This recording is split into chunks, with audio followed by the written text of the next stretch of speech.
Hey everyone, how goes it? And welcome back to Computer Science 145. Today, we're going to talk more about branching statements. Some statements can be nested within the body of another statement. Nested if statements are simply if statements within the body of another if statement. Now, the same is also true with if statements inside of else statements. However, else statements still must have a corresponding if for it to work. Using nested if statements is very useful when testing a combination of conditions. So we can see the syntax over here where we simply have an if statement in the body of another if statement. And remember once again, whenever we're corresponding the body of something, it is what is in between these curly braces. Now we can also see this example below. So if we have these values a, b, and c, and the first one is if a is equal to b, then the first statement is system.out.println a is equal to b. Then we have a nested if and else inside the body of that first if. So if b is equal to c, then we print out b is equal to c. However, if that's not true, the else statement runs, which says b is not equal to c. Looking at this another way, we can diagram nested if and else statements just like this. One major piece of advice that I can give, when in doubt, draw it out. If you're having logic errors in your program, sometimes it's a good idea to diagram this using a flowchart. So for instance, if we enter the program here, we first run this first Boolean expression that corresponds to the same one over here. Now, if this is true, then we move inside the body of this if statement, and then we can check this second Boolean expression.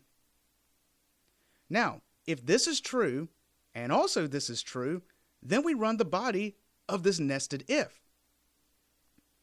Now, if this is true, but the second Boolean expression is false, then we run the body of the nested else statement. And also, if this Boolean expression is initially false, well then we just skip over everything. Now in addition to this, you can omit the curly braces whenever an if statement or an else statement has exactly one statement in its body. Now the weird thing about this is an if-else is actually considered to be one statement in Java. Now, in a previous lecture, I highly recommended that we always put the curly braces to indicate the body of something, the body of an if, the body of an else. And the main reason for this is it could cause some major logic errors if you're not absolutely careful. If we look over here, there's two examples. And actually, it has different logic. This example right here is not quite this example. It's true that we could omit the curly braces for this one, as there's only one statement that corresponds to this if, there's only one statement corresponding to this else. But look down here. We would assume that these would be equal, but actually, it's this. An if-else is considered to be one statement. So this entire thing is the statement that's inside the body of this if statement. This can be a very common logic error. So at this stage, go ahead and put the curly braces to clearly define what is the body of an if, what is the body of the else, so we can avoid these types of logic bugs. Now as programmers, we are not lazy, we're efficient. In a lot of cases, we write shorthands in order to speed up development. Another one of those shorthands is called the else-if statement. Essentially, the else-if statement is a shorthand for an if statement in the body of an else statement that corresponds to another if. Much like an else-if statement requires first an if statement. you can have multiple else-if statements in succession. Now always keep in mind, an else-if is a shorthand, so it's the if statement in the else of another if. In order for these statements to run, the previous if or else-if statements must be false. Else-ifs should only be used when conditions depend on a previous condition. In some cases, it might be more appropriate to have multiple if statements in a row instead of if and else-ifs in a row. Now we can see the example syntax right here, and an else-if simply looks like an if statement because it does have the Boolean expression as part of its argument, but it just begins with an else. Now the flowchart for an else-if statement looks like this. So if this Boolean expression, this first one, is true, then we run the body of the if statement only, and then it returns. The only way for an else-if to be considered is the preceding if or else-if has to be false. So if this first Boolean expression is false, then we check the second Boolean expression. Now if that's true, then we run the body of the else-if. Otherwise, we run the body of the else. Using else-ifs can cause major logic errors. So what we see here are two examples that have the exact same logic. So notice this. We have this if statement with this first Boolean expression and a statement inside of here. Then we have an else-if with a Boolean expression 2, a second statement, an else-if with Boolean expression 3 with a third statement, and finally the else has some sort of default statement. Now, as indicated before, an else-if is an if statement inside the body of an else statement that corresponds to an if. So just like the previous if and else, if this is true, we ignore everything inside of this else. Now, if this is false, then we go inside the else and then check this next if statement. Now, what we must keep in mind is the two examples here are not equivalent. If this Boolean expression is true, then we run this statement and immediately jump out. However, let's look over here.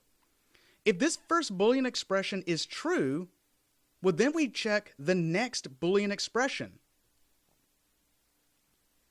This if statement is not inside the else of this if. These are independent checks, all three of these. This else only corresponds to this if statement, only. Else if statements are a shorthand, and it makes our code look a little cleaner, but we must understand the logic. That way we don't accidentally introduce these errors. You should only use else if statements if they are dependent on the previous Boolean expression. If that is false, then we need to check the next one. However, if the Boolean expressions are independent of one another, then we need to use if statements instead. Now that we've explained all of that, let's play a game. So live from Columbia, South Carolina, let's make a decision! Yay! Okay, all right. So let me introduce this game. First of all, we have two contestants. Contestant number 1 and contestant number 2. Now first, I'm going to give contestant number 1 a choice. They can either choose box number 1, box number 2, or box number 3. What do you think contestant number 1 should pick? Really, that one? Okay, well, let's see. Contestant number 1, what box do you choose? Okay, box number 2. Now, out of the 2 remaining boxes, contestant number 2, which one will you pick? Contestant number 2 has selected box number 1. Now, let's see what each one of the contestants have won. Let's reveal what's inside box number 2. It's a floppy disk. Well, it seems like contestant number 1 is very happy with this, so that's excellent. All right, now contestant number 2, let's see what was in box number 1. Oh no, a copy of E.T. for the Atari 2600, regarded by a lot of people as one of the worst video games of all time. Now let's see what was in box number 3. A new CPU. It's too bad that neither contestant chose that one, but in either case, thank you both for playing.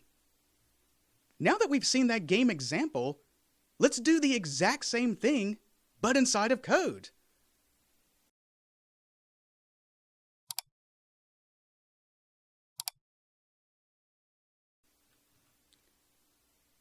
Now, as you can see here, we have already set up the project, and we've also created the class that we're going to be writing this in. Now, the first thing I'm going to do is we have to have some sort of input. As we noticed before, the two contestants got to make a decision, so we need to get some input from somewhere. And once again, we're going to get that from the console. In order to do that, we need to first import java.util.scanner. That way we can use the type scanner and then create a scanner keyboard equals new scanner system.in. Now we have this type scanner that we called keyboard that's going to scan our system.in, in other words, our console. Now from here, we need to set up some variables. And let's think about this for a second. We had two contestants, contestant 1 and 2. They need to be able to contain their prize. So let's go ahead and initially create some variables with what they started with. We first must declare the variable, so what type should we use? I'm going to assume that we're going to use a string. So first thing I'm going to create is a string C1 prize, contestant 1 prize, and let's just go ahead and assign this to the string nothing. They came into this game with nothing, they may leave this game with nothing. Let's do the exact same thing for contestant number 2. String C2 prize is equal to nothing. Now from there, they had to choose what was inside of these boxes. For argument's sake, what was inside those boxes doesn't change. So I would argue that we should make these into constants. In order to do that, I'm going to go ahead and go outside the main method and define 3 constant values. Public static final string box 1, and box 1 contained ET for the Atari 2600.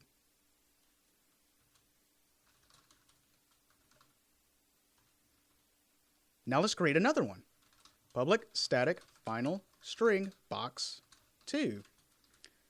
Now this one had a floppy disk. And the final one, public static final string box 3, had a brand new CPU. Now that we've set up these variables, we need to go ahead and prompt the user, in other words, prompt the contestant. System.out.println. Let's make a decision. Let's go ahead and throw an inline, just so it formats it nicely. From there, let's say this. Contestant 1, will you choose box 1, box 2, or box 3?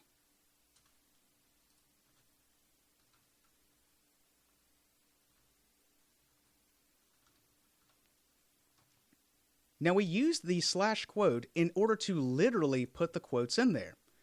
That way, when people are playing this, they know that we want literally box 1, box 2, or box number 3.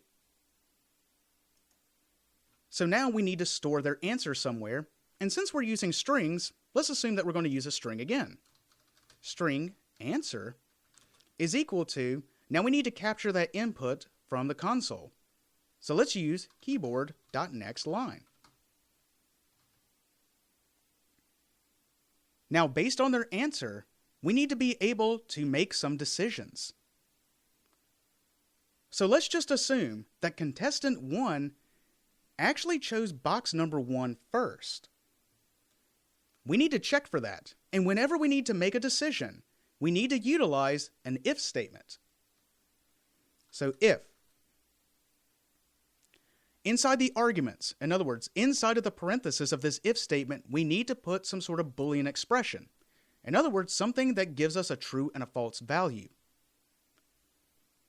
One thing that we have to remember, whenever we are using strings, these are class types. When you're checking the contents of a class type, when you're checking the contents of a string, what we need to do is utilize the method equals in order to check its contents.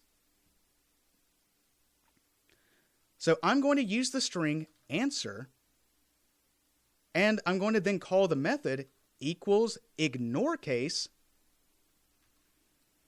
And then inside of these arguments, I'm going to say box 1.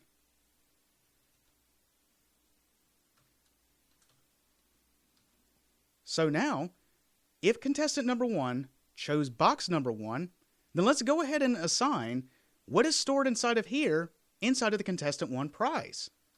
C1 prize is now assigned to box 1.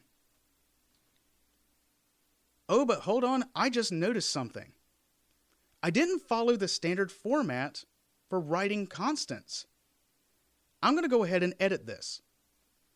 Going back to box 1, box 2, and box 3, it's strongly advised that you all capitalize every character in constants.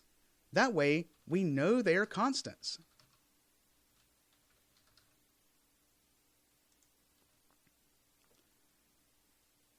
Now notice, this caused a syntax error right here, because once again, Java is case sensitive.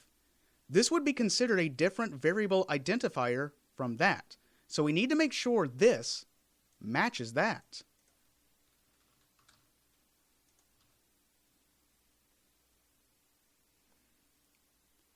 Now effectively, what we have done is given contestant number 1 what was found inside this box. Now after this, we need to go ahead and prompt the second contestant to choose box number 2 or 3. So system.out.println, contestant 2, will you choose box 2 or box 3?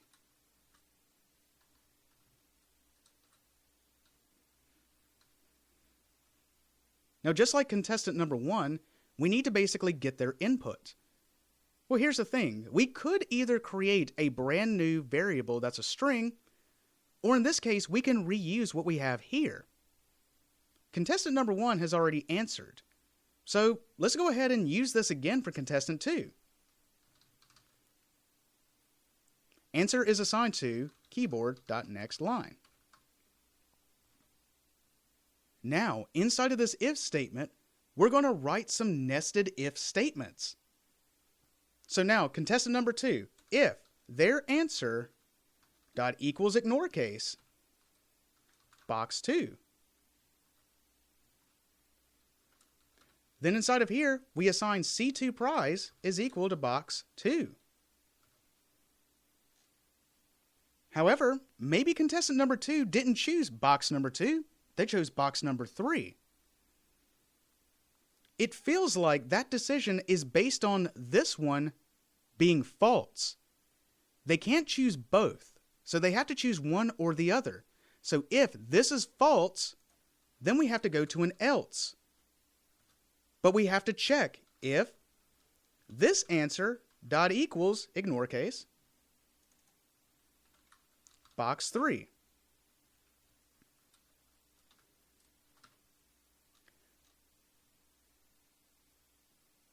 Now, what we're going to do is assign contestant 2 prize is equal to what's found in box number 3.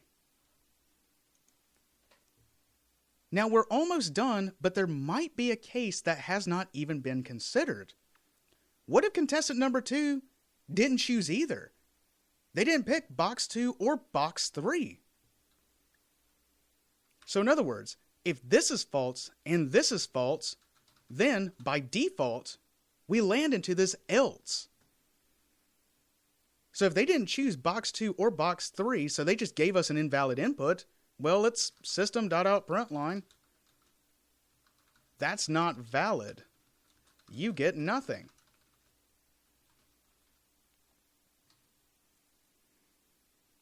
And as we can see, we didn't assign anything to contestant number 2 prize, so they left with nothing. So now, inside of the body of this if statement, we had an if, an else if, and an else to take care of every other decision that contestant 2 could have chosen. So now we can see that the body of this if statement contains everything if contestant number 1 chose box number 1. However, in our example, they did not choose box number 1, they chose box number 2. In that case, what we need to do is account for that decision as well. Now, just like inside of here, we used an else if because contestant number 1 could only choose box 2 or box number 3. They couldn't choose both.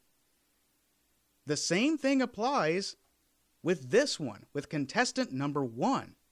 So if they did not choose box number 1, they could have either chosen box 2 or 3. This means this would have to be false. So now, the body of this if statement, we enter down, we create an else if answer dot equals ignore case box 2.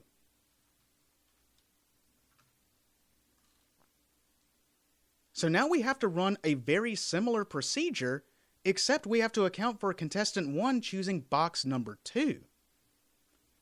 So in this case, we assign the contestant 1 prize is equal to box 2. Now after that, we have to prompt contestant number 2 to either choose box 1 or 3. We then need to receive their input, so answer equals keyboard.nextLine. Now once we have their answer, what we need to do is something similar to here, but in this case, instead of box number 2, it needs to be box number 1. I'm going to quickly just fill this in.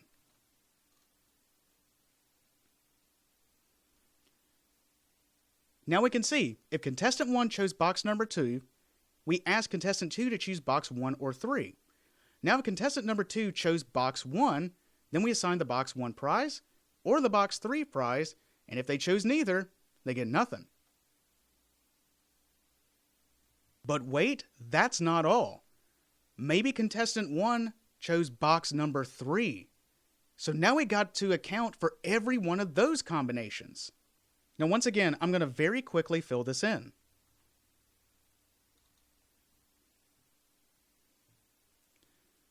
So now we have the case, if contestant 1 chose box number 3, we assign box number 3, and then we ask contestant 2 to choose 1 or 2.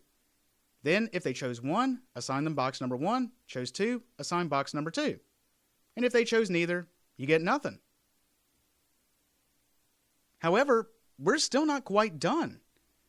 Because maybe initially, contestant number 1 didn't choose box 1, box 2, or box 3. So else. Now by default, so what we can do is prompt both of them that that's not valid, and maybe both of them get nothing. And in this case, it makes sense to go ahead and stop the entire program. So I'm going to go ahead and call system.exit with a status of 0. And this will immediately halt this program right here.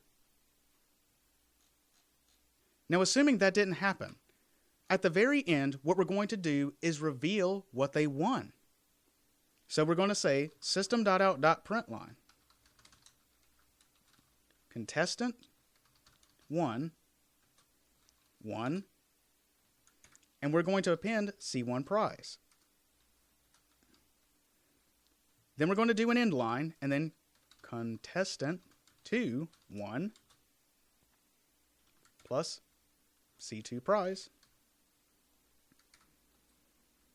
Do another end line. Thank you for playing. Now let's go ahead and try this out to see if it all works. Compiling this and running it. Contestant 1, will he choose box 1, box 2, or box 3? Let's go ahead and play out what happened in our example. So contestant 1 chose box 2. Now it asks, contestant 2, will you choose box 2 or 3? Contestant 2 chose box 1. Contestant 1 won a floppy disk. Contestant 2 won ET for the Atari. And thank you for playing. As you can see, this was a lot of code for us to write for honestly such a very simple game. But we have to take into account every combination that could happen in order for this to work. One other thing I want to show today. Once we get to branching statements in decision making, this can cause a lot of logic errors, which means we need to be able to debug our code to make sure that we don't have these. One piece of advice that I could give is go ahead and use system.out print lines in order to see what's happening inside your code. Now, if you're using a fully functional IDE like Eclipse, you also have things called debugging tools. I'm going to go ahead and show an example of a debugging tool. Now, inside of Eclipse, you can see here there's this little bar that's beside the line numbers. What I'm going to do, beside line number 12, I'm going to double click right here. And if you notice, it puts a tiny little dot right there. In most IDEs, this is called a breakpoint. And what we can do is instead of compiling and running, we can run our code inside a debug mode. We can see that right here. It's the little bug. When we do that, whenever the code reaches a breakpoint, it pauses the program and allows us to look at what's going on in memory and then to also step through our code one line at a time. Clicking the bug, let's see what happens. Now, in a lot of cases, what it's going to do is ask you to switch perspectives. Go ahead and choose to switch it.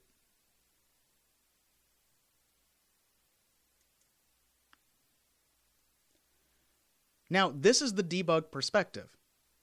If we needed to go back to our Java perspective, it's up here. It's that little J. As you can see, there's a bug, there's a J. So this goes back to this view, this goes to debug view. Now from there, what we can see over here, this is what's inside of our memory. And this is the line that the CPU is about to run. Looking over here, we have a few different options, but what I'm going to do is step over. Now let's keep an eye on the variables. Let's keep an eye on what's going on in memory right here as I step through it. The first thing that happens is we declare a contestant 1 prize and assign it the value nothing. Stepping to the next line, it does the same thing, creates contestant 2 prize, assigns it to nothing. Then we're going to print to the console the thing right here. Then when we step forward, what it's doing is waiting for us to enter our answer. So I'm going to type in box 1 and then press enter. Now let's look what's happening in memory. We have declared this variable answer and assign it exactly what I typed in here, box 1. Scrolling down a little bit. Now, it's going to check whether or not this is true. And let's see what happens. Because I did enter box 1, it's going to go inside the body of this if statement. And then, contestant 1 prize gets assigned to what was inside of box number 1. Then it prompts contestant 2. And now it's going to wait for an answer. Let's see what happens if we enter box 3. Now this if statement is going to be false because as you can see here, answer now got reassigned to box number 3. Stepping through that, we're going to jump past that if statement and now we're going to check this else if. Going inside the body of this else if, we assign contestant 2 prize to a brand new CPU. And now because that was true, we jump outside of that else if. And also, because this if statement was true, we jump to the end of our program. And finally, as you can see, we print out Contestant 1 won ET for the Atari, Contestant 2 won a brand new CPU, and thank you for playing.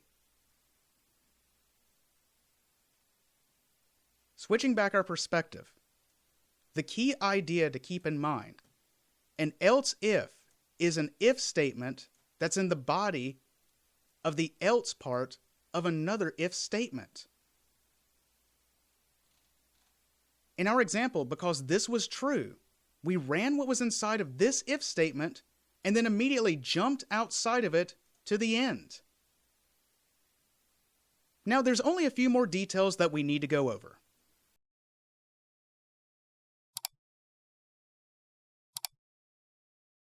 There's a special kind of operator called the conditional operator, otherwise known as the ternary operator or the one-line if statement. So if you see a combination of a question mark and a colon together, it basically creates a one-line if statement. So what you can see here is we can assign the value of a variable to some Boolean expression followed by a question mark. Then, if this is true, we assign value 1. However, if this is false, we assign value 2. Now, these can be very useful for writing print statements. We also introduced this earlier, but if we need to immediately stop a program, we can use the exit method. Now, this can be used whenever an error arises that will prevent a program from working. And more often than not, we use system.exit with the value 0.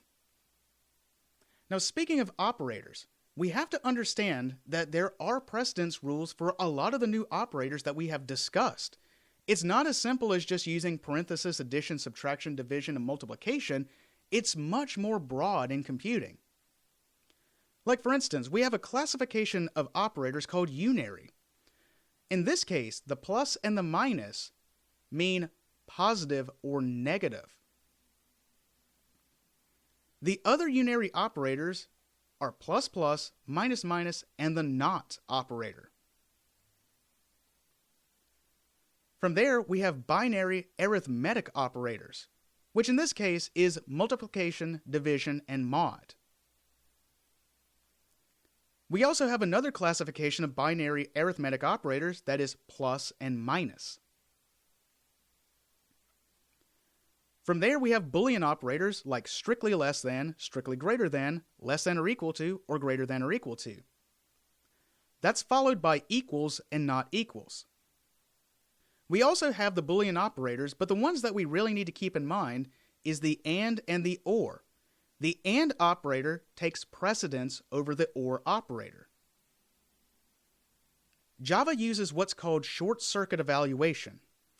So sometimes only part of a Boolean expression needs to be evaluated in order to determine its entire value. Now remember this, if the first operand of an and is false, then the entire expression is false, because the only way for a compound Boolean expression that uses an and to be true is both expressions have to be true. So in other words, if we have this example right here, where we assign Boolean A and B, and A is assigned to false, B is assigned to true, because A is false, we never check B. Now, an alternative example is if we assign A and B true and false. Because A is true and we're using an or, we never have to check B because we already know this compound Boolean expression is going to be true. Understanding this and using this effectively can create very efficient code, and sometimes it becomes absolutely necessary. In this lecture, we have introduced that we can have nested if statements and also introduced a shorthand called an else if, where it is simply an if statement in the body of an else that corresponds to another if statement. With all that being said, I'll see you next time.